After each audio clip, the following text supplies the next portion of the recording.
Millennials alone really elected Donald Trump because they simply didn't show up to vote. They were too busy. And now you see what's happened as a consequence.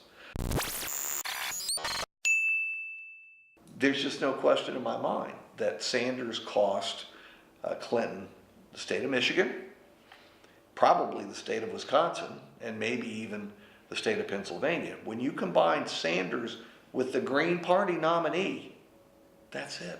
That's all 3 states that elected Trump. Somehow, out of a group numbering at this moment 32 Democrats who say they're running for president, 17 the Republicans had in 2016, the largest field in American history. And the Democrats may double it. And somehow they're supposed to put it all back together and be unified. They couldn't be unified when they only had 2 real candidates. I've seen too many instances of Democrats fussing and fighting and feuding and dividing and finding every reason in the world not to get back together. And then once it's over and they've lost, they say, oh my God, how did this happen? Look in the mirror. That's how it happened. How can GOP politicians avoid alienating independents and more moderates, given the president's rhetoric? They can't. We are so polarized now that Democrats and Republicans have almost nothing in common. To get Democrats and Republicans together is to guarantee an argument, probably a vicious one. Ask friends of yours who have relatives on both sides. Ask them what their last Thanksgiving was like. Thanksgivings, on average, were about an hour shorter, and it was mainly about Trump. The Republican Party is now the Trump Party. There is no Bush Party. It's dead. Completely gone, not coming back. The long and short of it is this. We are so polarized that we're going to have 2 separate campaigns.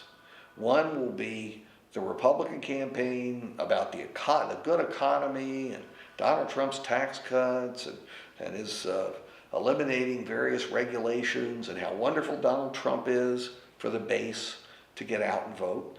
And you will have a parallel Democratic campaign in their districts and states about how we're in a crisis in a place we've never been before. A lot of it's true. We've never been here before.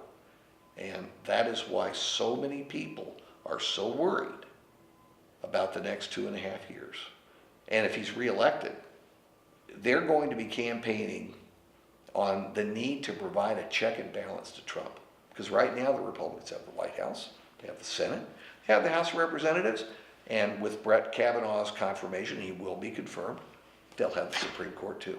And almost every week they're appointing new appellate court judges and district court judges. They will have everything. So if the voters don't build in one check, the answer's obvious. Do you think there's a way that the country can come back together? Not under Trump. 0 chance. Absolutely 0.